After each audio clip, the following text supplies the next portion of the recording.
Hi there, my name's Adam, and I'm here to present to you on the topic of ratio.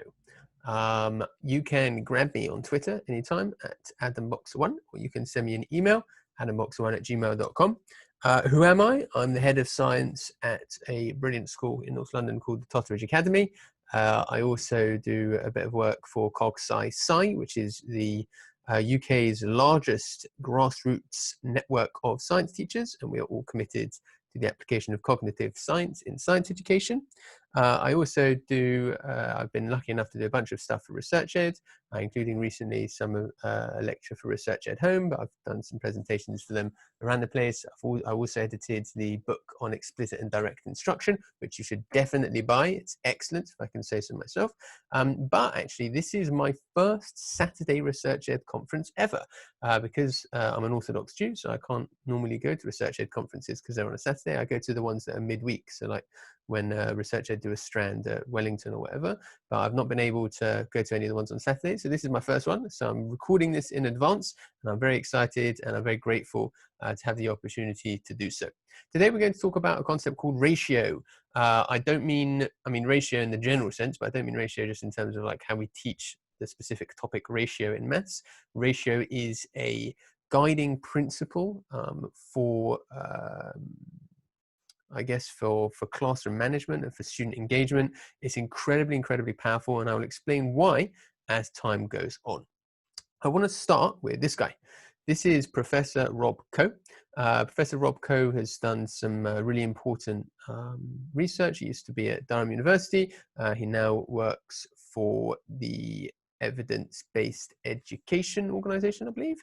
And I guess a lot of the stuff he's written has been about assessment, which is really cool and really important. In 2013, I think the speech was written down and published in 2014. I think it was delivered in 13. I don't remember. He delivered this speech called "Improving Education: A Triumph of Hope Over Experience," where he kind of surveys how education's gone in the UK and how it's been over time, and whether or not we are kind of heading in the right direction. He's concerned the whole time that we think things are amazing and getting better and better, but history tells us that actually they're not. One of the graphs that he uses in there is one of my favorite things ever. I'm going to pop that up, and I'm just going to be quiet. I'm just going to kind of let your eyes rove over it for a bit to try and figure out what's going on.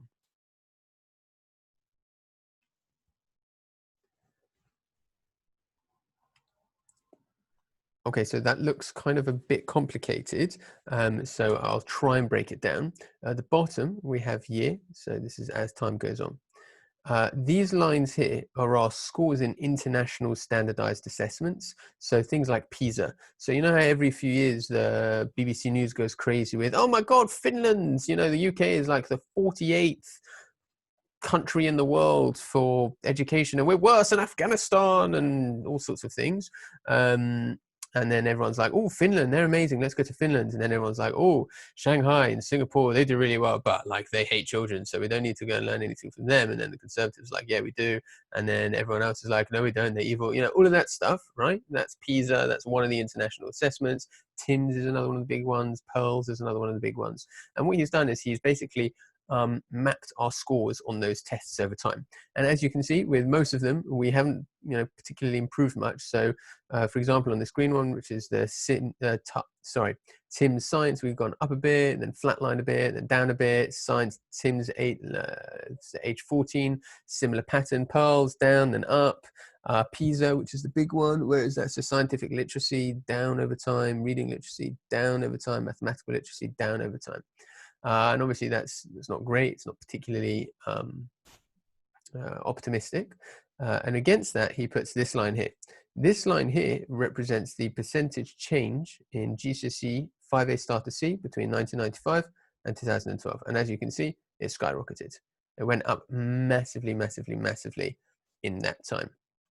And essentially what Coe's hypothesis is that we were under the illusion that our education system was getting better because this line was going up. And everyone's saying, look, every year we're getting more A stars, we're getting more 5A star to C, everything's getting better. In reality, when you compare that to an objective international benchmark, we're not actually improving. And, at the very best, we're stagnating, and at the worst, we are in decline. And he wonders, like, why is it that that this is the case? Why is it that we think things are getting better, but they're not really? And for that, I'll draw a distinction when it comes to observing learning. Learning is a process that happens in a kid's head, and it can't be readily observed.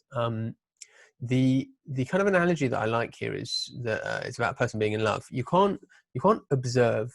Sorry, you can't know for sure if a person is in love, right? All you can do is look at their observable actions and then make an inference about whether or not they're in love. So one of the things they might do is buy somebody flowers or chocolates, or say I love you, or spend a lot of money on someone, or propose to them, or all sorts of things that a person does to demonstrate their love. And you could look at all of those things and say, right, based on these actions that a person has taken, I conclude that they are actually in love. But you can never know for sure.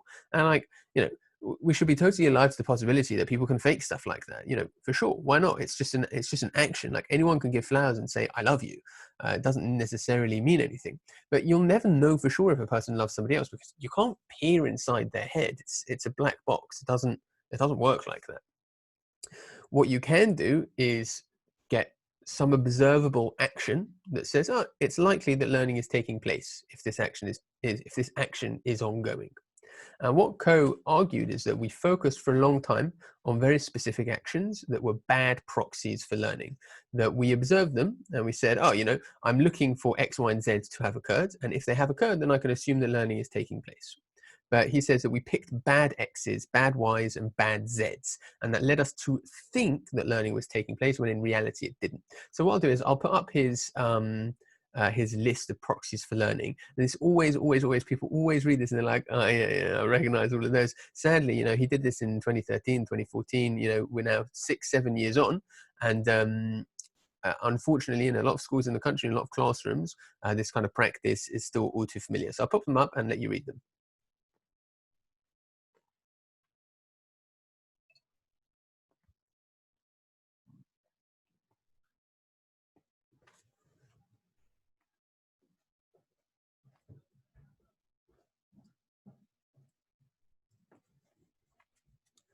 So there's a lot of stuff there that in isolation, none of these things are a bad thing, but they very much do not necessarily have anything to do with learning. And certainly they can fool you into thinking that learning can be taking place. And for us, that it's really important for us to see things like that and realize that all of these things that we think are good and important. It is important that a classroom is ordered, that it's calm, it's under control. Yeah, I do like my students to be engaged. I do like them to get feedback, but that doesn't necessarily mean they're learning anything. The feedback could be rubbish. Classroom might be ordered, but the teacher might be teaching something that's not on the curriculum. Teachers might be covering the curriculum, but they're doing it way too fast, and they're getting to an arbitrarily picked assessment point. So you've decided at the beginning of the year, yes, we have to have an assessment point midway through the summer term. You're like, well, hang on a second, that is months away. How am I supposed to know how much ground? Nope, that's when the assessment point is. So you end up covering the ground because that's what you're supposed to do, but nobody is learning anything. Correct answers as well. So again, you never know for sure whether or not, if a student is producing correct answer, it doesn't necessarily mean they've learned it. They could be based on cues. They could be based on mimicry. It's really, you have to think a lot harder in order to figure out if someone is learning or not. Now, obviously, then that leaves us with Professor Coe, like, what are we supposed to do here? What is a good proxy for learning? And this is what he says.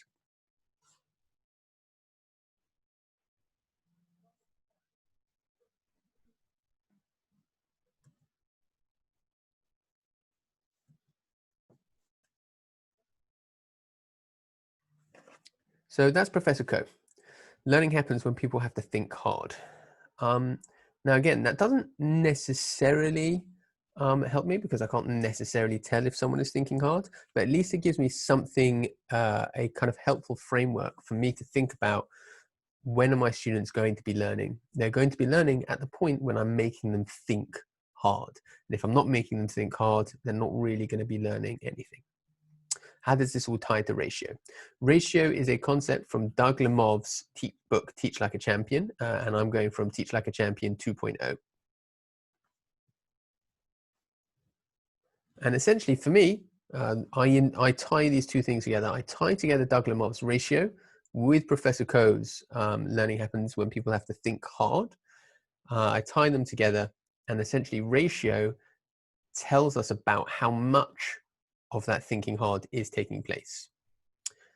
Now, before we go a bit further, some of you might not be familiar with Teach Like a Champion. Teach Like a Champion is a book written by Doug Lemov, who's a teacher educator in the United States. And essentially what Lemov did is he spent thousands of hours reviewing video footage and doing direct observations of the best teachers he could find. So he isolated the best schools in a particular area, so by their value-added scores, and then he isolated the best teachers in those schools by their value-added scores across, like 5 years. So it wasn't just like, someone got really great results with this one particular class, it was across 5 years. So he managed to identify these teachers, and essentially through a series of observations, what he found is that there are certain activities and habits and routines that all those teachers shared, and he summarized them into 62 techniques, and that's what's in Teach Like a Champion 2.0. You don't need to read Teach Like a Champion 1.0. Teach Like a Champion 2.0 has all of that material, but recast and redeveloped and more added to it. My understanding is that there's a 3.0 in the works, but so far I've not, I don't know when that's coming.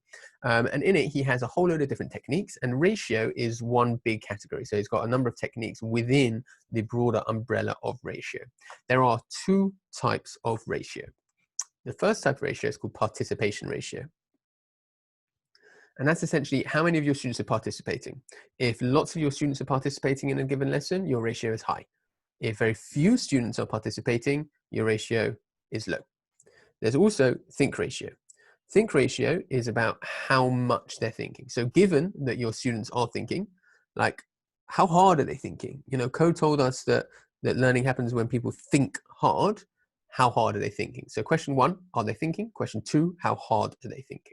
I tell you what, it's better that question one is not are they thinking, it's how many of them are thinking. Okay, because it's, part of the shift involved in participation ratio is about moving and thinking about whole class instead of, the student that you happen to be talking to right now. So it's not are they thinking, it's how many of them are thinking. And then for those that are thinking, how hard are they thinking? So what we can do is we can set up like a simple kind of X, Y spectrum-y type axis thing. So at one end, we'll have lots of students thinking, and at the other end, we'll have very few students thinking. And this here is our participation ratio axis. So lots of students thinking. Let me see if I can get like a laser pointer? Oh, look at that. Okay. I'm hoping you can see that. Otherwise, it just sounds like I'm talking to myself. So I've got a laser pointer here that I'm pointing on lots of students thinking. That is high ratio. That's a good thing. Few students thinking. That's low ratio. That's a bad thing. Right? That would be low and high participation ratio. Click. Click. There we go. Sorry. So let's get rid of that. And then we have another axis of how hard they're thinking. So at the top, we've got students thinking hard. At the bottom, we've got students not thinking hard, and that would be our think ratio axis. So that leaves us with like a two-dimension spectrum. Now, obviously, this is what we want. We want to get lots of students thinking, and we want them to be thinking hard. This is bad, because it means your students are not thinking very hard, and very few of them are thinking to start with. This is better, but here is really where we want things. We want all of our students to be thinking, and we want them to be thinking hard. Now, what I'm going to do in order to illustrate this is give you a series of scenarios. At various points, I'm going to ask you to pause your video and just have a think. You might want to jot stuff down if you like. But I really would recommend you take that time to really process the scenarios. There's not a lot of point in me just talking about the scenarios without your kind of active engagement, because then of course you're not thinking particularly hard and my ratio drops, which means there's not much point in me doing this. So let's have a look at scenario number one. So we've got a lesson about photosynthesis. I apologize, my examples are science examples, but they're very straightforward, so you really don't need to worry even if you're not a scientist. So we've got a lesson about photosynthesis, and that's what the teacher says.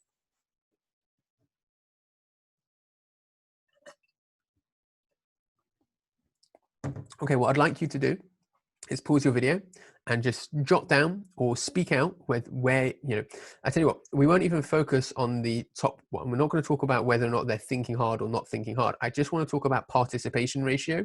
So is the participation ratio here high or is it low? And I would like you to explain that. So is the participation ratio high or low? Don't worry too much about think ratio. We'll come to that later. Is the participation ratio high or low? All right, so when we go to our spectrum, in my opinion, that goes over here. This is a low participation ratio. Why is it a low participation ratio? Let's go back.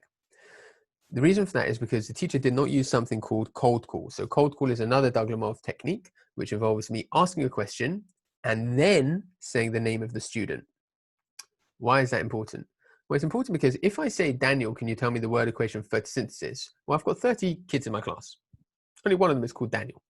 Now, the second I say, Daniel, can you tell me the word equation for photosynthesis? All 29 other students go like that. They stop paying attention. Why would they? They know they're not going to have to answer the question. Some of them might be like, oh, I know this, and start putting their hand up. Yeah, great. But like, fundamentally, the majority of your kids are just going to be like, I don't need to listen to this anymore because it's not about you. It's not about me.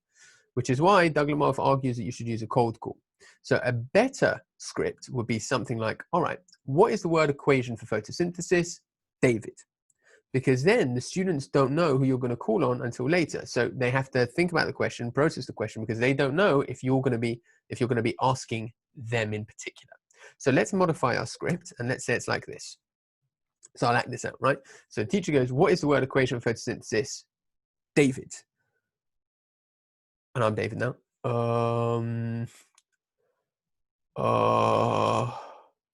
Is it carbon dioxide plus water reacts to form glucose and oxygen? Something along those lines. What I'd like you to do, pause your video, and I want you to write down or jot down or speak out if you think that's got a high or a low participation ratio. Again, we're not thinking about the think ratio. Don't worry too much about that for the minute. We're just going to do that middle bar. Are lots of students thinking or are very few students thinking? So where on the axis, on this axis here, are you going to put it? I'll let you think about that. Now, in my opinion, it's better than it was before because the teacher used cold call, but it's still not very good. Why is it not very good? Well, let's look at the script again. The cold call is good here. So you ask the question and then you've got the name. But this pause is a big problem. This pause is a big problem. Why is it a big problem? It's because actually that student hasn't had enough time to properly think about the answer. If that student hasn't had time to properly think about the answer, the other students probably also haven't had time to think about the answer. What are the other students doing once the name has been called? What is the word equation for photosynthesis? David. Well, what are the other students doing at this point? They're not thinking about it anymore. And if they are similar to David, as you'd expect, then they do need to be thinking about it, and they haven't actually had time to think about it properly, which means you've not achieved as much. You've added a little bit, right? You've added a little bit because you have done the cold call, but there's not been any wait time, which means that the students haven't had the opportunity to really think through the question that you've asked them. So a better script, so I've written here, cold call was fine, but there's no wait time, which again is a Lemov technique about wait time, about how long you wait, and all the time that David is thinking, the other students are not. So a better script would be, what is the word equation for photosynthesis? David. Now, even that, by the way, wasn't particularly long. Now, I went onto the Teach Like a Champion website, and they've got videos of their teachers doing cold call and doing wait time and stuff like that. And one of their teachers, and actually in a couple of the videos, the wait time is over 10 seconds. I'm going to demonstrate that. Watch this. What is the word equation for photosynthesis?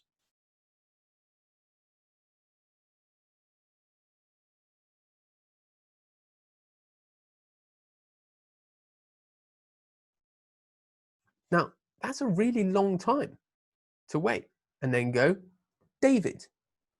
But realistically, maybe students do need that amount of time. Now, from the bad old Ofsted days, that kind of thing would be really bad because it's like, where's the pace in your lesson? Like, where's the snappiness? And people are saying, the hairs on my neck aren't tingling and stuff like that. Like, it's much better to put that wait time in, let everybody have the opportunity to think than to be like popping the questions around like a diva, but the kids like not really knowing what you're doing, or then having to take their wait time before answering the question. And you just don't, you're not really helping them. It's one of those, it's a proxy. Again, it's one of those things where like an observer will come in and go, ooh, the questioning was so like quick fire, so snappy, that's great, love the pace, but nobody's learning anything. All right, so I've got a whole list of ways to increase participation ratio. And what I'm going to do is, some of them will be familiar to you, some of them not familiar to you. I'm going to go through them quite quickly because I've been told to keep this to like 20 minutes. And I think I've overshot that already. But I'm not going to So I won't elaborate on all of these. First one, cold call, mention that. Wait time, super important. Call and response. So I might say, for example, what are the products of photosynthesis, glucose, and I'd expect everyone to call back oxygen. And that way I get a nice assessment for learning, because if a kid says water, and I'm like, oh, hang on, someone said water, but also I can kind of, by looking, I can see response, and I can see who is responding, who's not responding. Mini whiteboards are great, but of course, there's a caveat. Make sure before they put their answers, their boards are facing down, because if you ask a question and then they put their board up as soon as they're ready, then the kid next to them is just going to be able to have a look, and then they're not going to actually be thinking. Accountability measures are really important. So no opt-out is another Doug Lemov technique. No opt-out means that you don't let a student get away with not knowing the answer. So, you ask a question and you go, what's photosynthesis? David. And David's like, oh, I don't know, sir. Right? And then you're like, come on, David, you should know this. And then you go, Daniela, and Daniela gets the right answer. And then you move on with your lesson. So that's a problem, because it means that essentially David has opted out of the lesson and he's never done any of that thinking. So what we do, what we're really keen on at the Totteridge Academy at my school is that the accountability has to be really high. So if a student in my class got that wrong, and it was something that I expect them to get right, I would tell them off. I would say, David, it is unacceptable that you do not know the answer to that question. We have done it now 4 or 5 times in multiple lessons. I've given it to you as a homework. You do need to know this off by heart. I want you to listen to me very carefully, David. I'm going to ask somebody else a question, and at some point later on in the lesson, I'm going to come back to you and I'm going to ask it to you again. If you don't know the answer, then you're going to come back in lunch and you're going to drill until you know it, and until you leave knowing the answer to that off by heart. Do you understand? Yes, sir. Yes, sir. I got it. Great. And then I'd ask somebody else, and I often even say, David, are you listening? Listen. Right. Daniela, go. Right. Daniela would say the answer. I might then say, right, David, repeat it back to me. David, repeat it back to me. I'm going to ask you again later on. And often I have a mini whiteboard on my desk where I just write down the names of particular students and a particular question that I might want to ask them later on in the lesson. And I would make a point 20 minutes later, half an hour later, or in a subsequent lesson to go back and ask that kid again.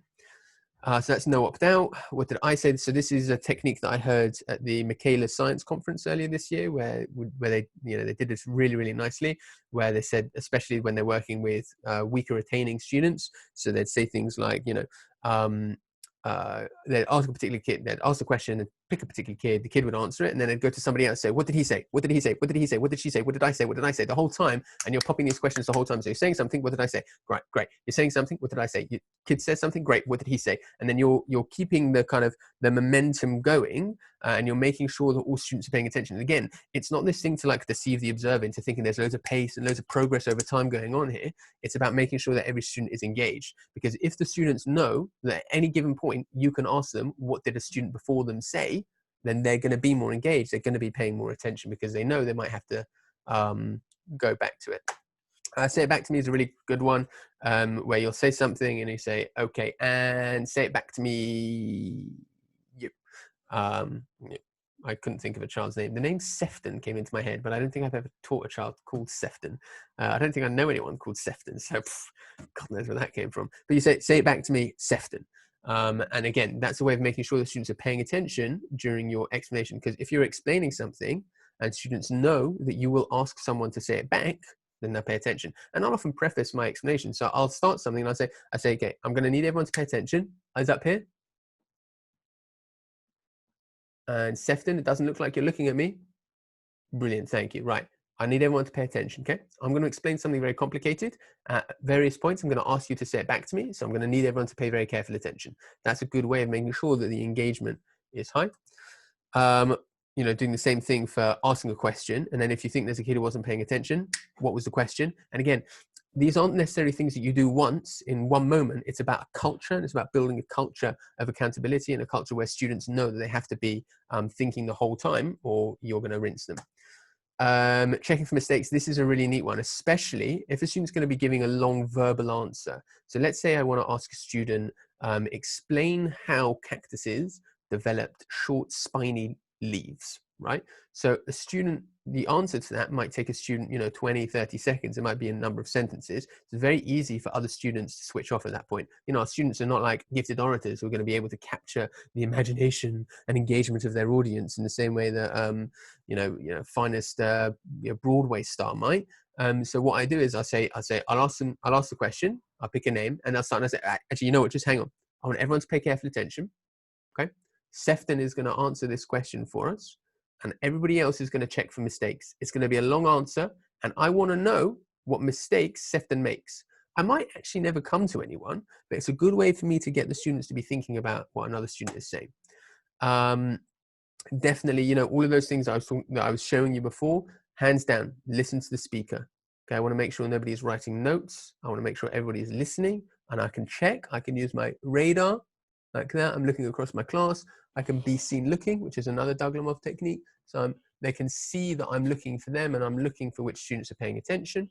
And then finally, a really cracking one is just independent practice. There is nothing to boost your participation ratio than independent practice.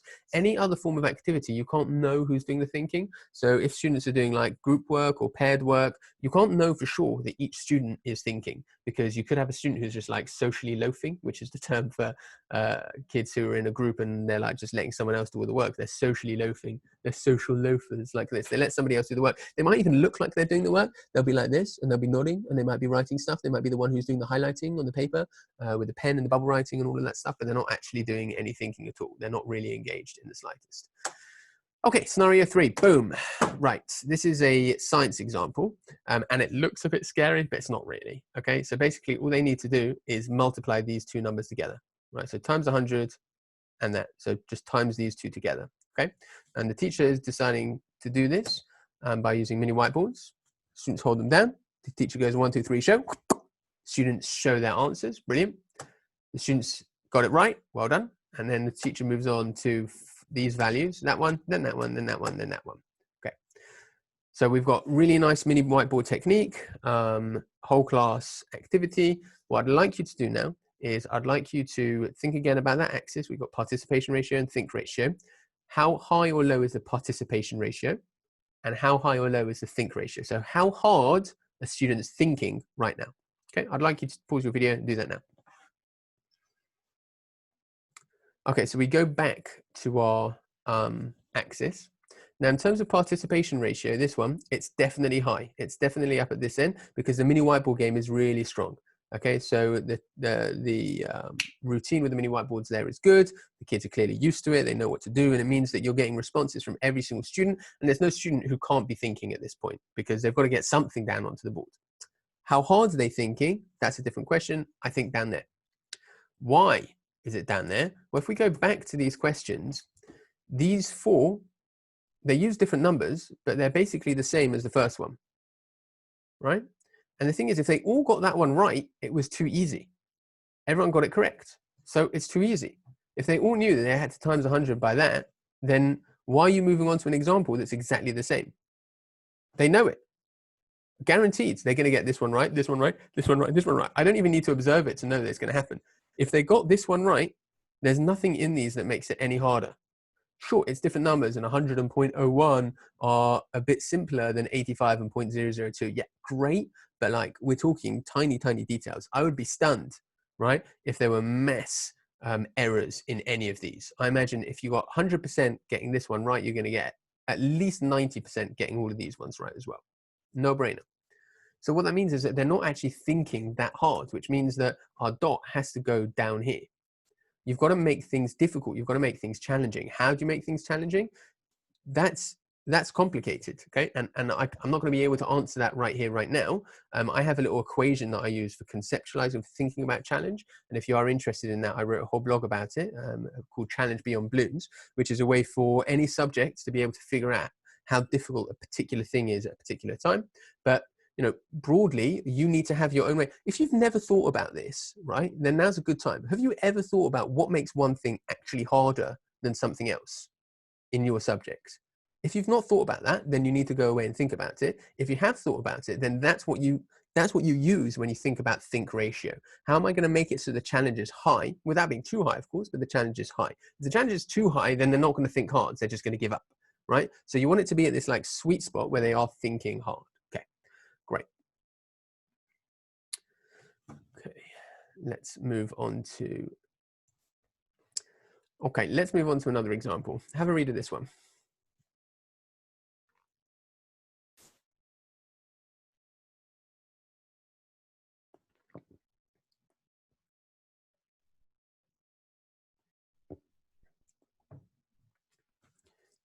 Okay, so here you've got a teacher who's kind of, they're in whole class questioning, and a student asks a question, and they move towards the student.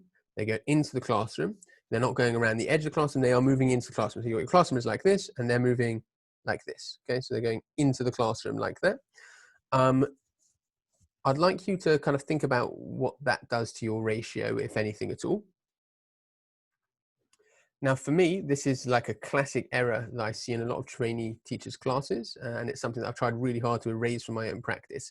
In a book called by a guy called Paul Bambrick Santoyo, called Get Better Faster, which is about how you make novice teachers get better faster. He talks about moving away from the speaker. Essentially, if you've got this as your student and this is your teacher, so this is my teacher, this is my student. Teacher asks a question to this student, and the teacher goes like that. As a student answers, essentially you send a signal to everybody else in the class that this lesson is not for me. When you move your body away from certain students, you are signaling to them that they don't need to be paying attention, which is why the best teachers, as per Bambrick Santoyo and also Doug Lemov, will never move towards a speaker. In fact, Santoyo argues that you should take a step away from a speaker. So you ask a question, and then you step away, and then what I do is I don't look at that student. I then look around the class so that I can see who's listening. I know that student's about to talk. I don't need to look at them. I take a step back and I look at the rest of the class to see who's paying attention. And I use a least invasive intervention. So I use a non-verbal intervention. I say, and I make sure this kid's looking, I make sure that kid's looking, and I make sure that kid's paying attention, and all of the above, to make sure that my students are engaged without me breaking up the flow of the lesson. If I move into the class or I turn my body away from some students, I send a subconscious signal to them that they don't need to be paying attention. So what I would always recommend is you take a step away from a student, or if you need to move around the classroom, you move around the classroom like this. So my trainees at school, they have a specific route that they follow around the class, and we sat down, we spent ages over it, and we looked at where like the hot spots, the danger spots in the class are, and how you can move around the class to make sure you're looking at everyone at the same time, and you're not turning your back on some students and subconsciously sending them a message that this lesson is not for them. They don't need to be thinking anymore. Have a look at this one, and then try and figure out what the ratio is like.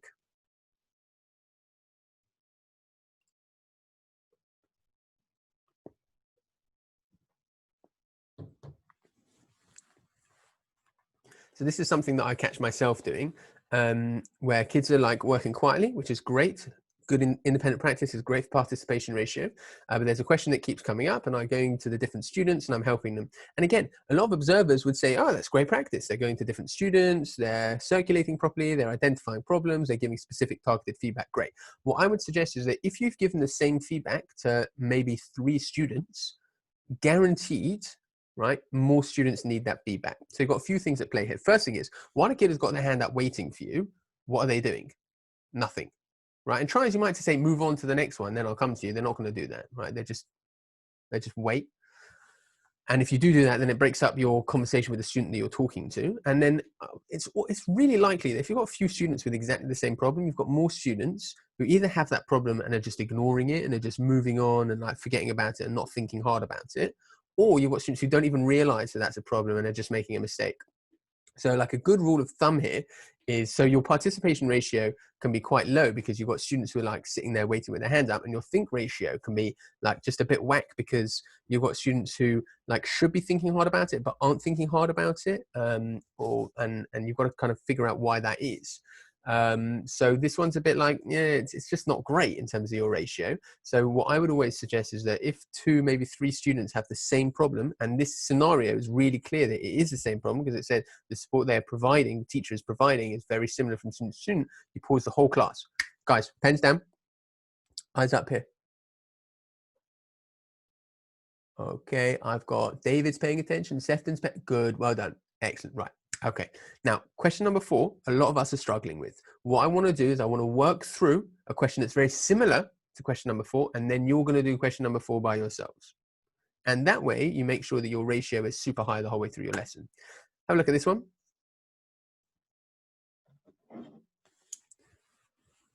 So this is the kind of thing I used to do a lot when I was a PGC and NQT.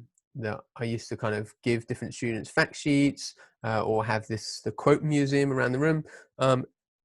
basically it just doesn't work. You can tend to get quite a good participation ratio because a lot of kids will be like looking at the sheets and this and that, and writing this down and writing that down and stuff, but they end up like copying and pasting. They can't really process this stuff. You've got quite a good accountability measure here, which is that they'll be asked to explain what's on their sheet, which ensures that they do need to do some work because they're like, oh, I might get called on, so they'll do some work. But like, what will the quality of that work be? Like, there's a reason we have teachers, isn't there? It's because it's a teacher's job to explain stuff. You take something complicated, you break it up into small chunks, and you give it to the students. What you'll end up having in this case, and the same with like quote museums and where you walk around the room finding the quotes and stuff like that, right? Basically, what the students do is they just copy and paste, or they just find the simplest thing that they can possibly understand from it and put it onto a piece of paper. And then when you actually ask them like probing questions about it, they haven't got a clue. The same applies for if you ask kids to make a presentation. They spend ages with the colors and the backgrounds and the power and the slides and the fade in, fade out. Woo! Look at it going round and round and round and all that stuff. And look, I've got my letters which change color. Fantastic. And they're all a different color. Brilliant. Nobody's learned anything, so that's no good. What's next? This one.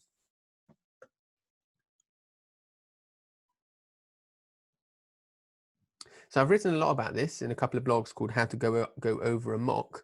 And essentially what happens when, if the kid's got a test paper in front of them, right? So you do your really nice model and that's great. But let's say a kid got it right. Are they listening to you? No. If a kid got it right, they're not listening to you. 100% guaranteed. That's just not going to happen. And if a kid got it wrong, like, to what extent are they really engaging with what you're saying? And to what extent are they just trying to figure out how they can get another mark? So they're listening to you, but only so they can identify like a keyword that they've got in their answer. So they say, sir, but I wrote exactly that. Okay, I'm willing to bet you didn't. No, I really did. Okay, I tell you what, if you haven't, right, then you need to give me 10 quid. Yeah, fine, I promise I wrote exactly that. And then you look at it, they've got written nothing like it, right? Before you know it, you're asking a kid for £10, you've got parental complaints, and the head's called you into his office for a disciplinary, right? So, this is the kind of thing that it like drives teachers mad, right?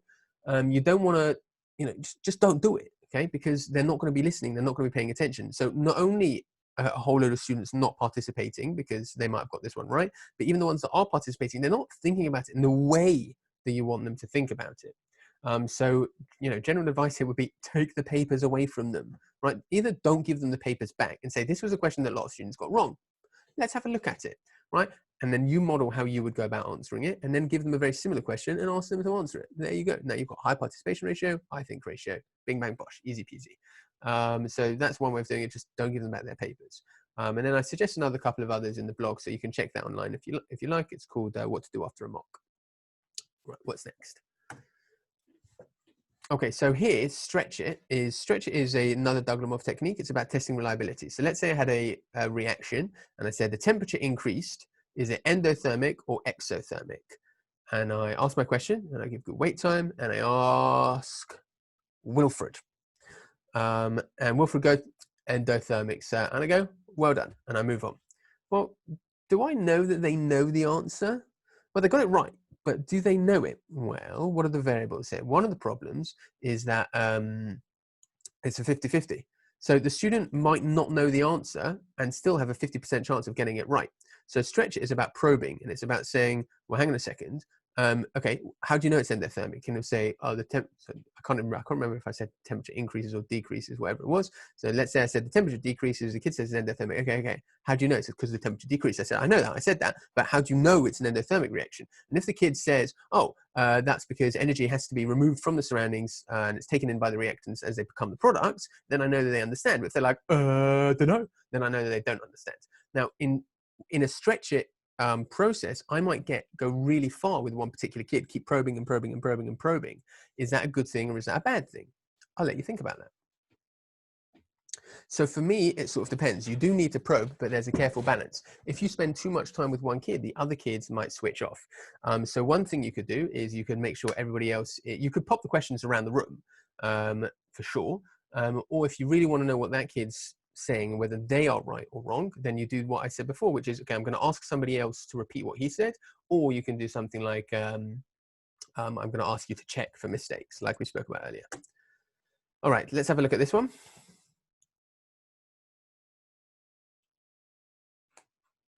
Okay, so a script for this might be like, so I'm doing a whole class question, the student misbehaves. Is it Daniel? I'd like you to quietly leave. The student says, but I didn't. Daniel, I'd like you to just go. Daniel leaves. I carry on with my class. Good thing, bad thing. So on the face of it, that's a good thing because I've done quite a least, I've done what's called a least invasive intervention. I've been very calm. I've been very polite. I've been very quick. I said, just go quickly. We'll talk about this later. I'm not getting into long discussion now. If I did get into a long discussion, that would be bad because everybody else would kind of switch off. And then I resumed the questioning from where I was. But I saw this in a lesson and I realized that actually it's not good enough. The reason why it's not good enough is because however slight the intervention, the other students are still going to stop paying attention to you. So let's say I've got question A, B, C, D, E, F, G, and I'm up to question, say, D, right? And then the student messes around and they say, okay, no, you've got to go now. Right, now let's get back to question E. The students, their attention has been like jolted and they've been like removed from my questioning. And like my questioning, there was a flow to it. A, B, C, D, E, F, G. There was a flow. There was a reason for that. There was a pattern, a narrative that I wanted to translate to my students. And any small break from that is a problem. So instead, what you do is you say, Daniel, leave. Okay, students, I'm really sorry about that. I'd like everyone to pay attention to me. Okay, no one's going to be thinking about that anymore. Right, we're going to go back to the top. Question A. And then you go A, B, C, D, E again. And that way you rebuild your ratio. Because the second that happens, the intervention happens, everyone else's ratio, your student's ratio drops because they're thinking about that and not you. So what you do is you bring them back in through whatever verbal technique you want to use. But I would normally, especially if I'm like in the middle of a carefully constructed sequence or an explanation or questions or whatever, I would want to go right back to the top. And then finally, this one. Good, bad, ratio high, low. So on the face of it, this looks like a really high ratio. And I've thrown this in as a sort of curveball because what I don't want is I don't want people going away from this and then thinking, right, these are our observable behaviors for ratio. This is what we need to see. And if we see them, then great. Because in this one, the ratio looks like it's super high. The participation ratio is good because they're using good questioning, the students understand it, the teacher moves on. All of those are good things. And those are the kind of things where, like, if you were basing a whole school policy on like Doug Lemov or Rosenshine, then that's the kind of thing you would want to see. But there's a bit missing. Practice.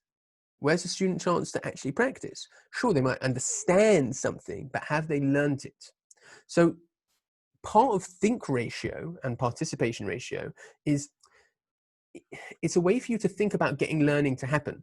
But part of learning won't necessarily, there are some things which are really important to learning, like the independent practice stage, that aren't necessarily included within that kind of a framework. So you might go into a lesson thinking, right, well, I want to see this, I want to see this, I want to see this, I want to see this. And you're like, oh, great, the teacher did brilliant modeling, brilliant questioning, brilliant check for understanding.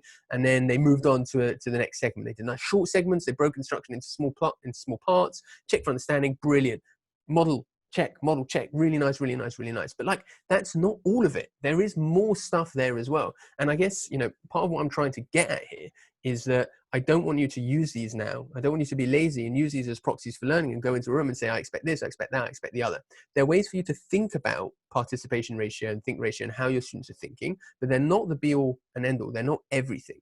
So I really would urge you, use this language with your team, with your colleagues, and say, right, if we can come up with, a shared language about our students' engagement, then that will be really beneficial, and it will. But you need to have one that's sensible and that's meaningful and that's deep and is not just becoming some observable proxy for learning. So that's it from me. I am, as a reminder, Adam Boxer. Please do get in touch if you have any questions. I hope you've enjoyed yourselves, and I look forward to the conversation continuing.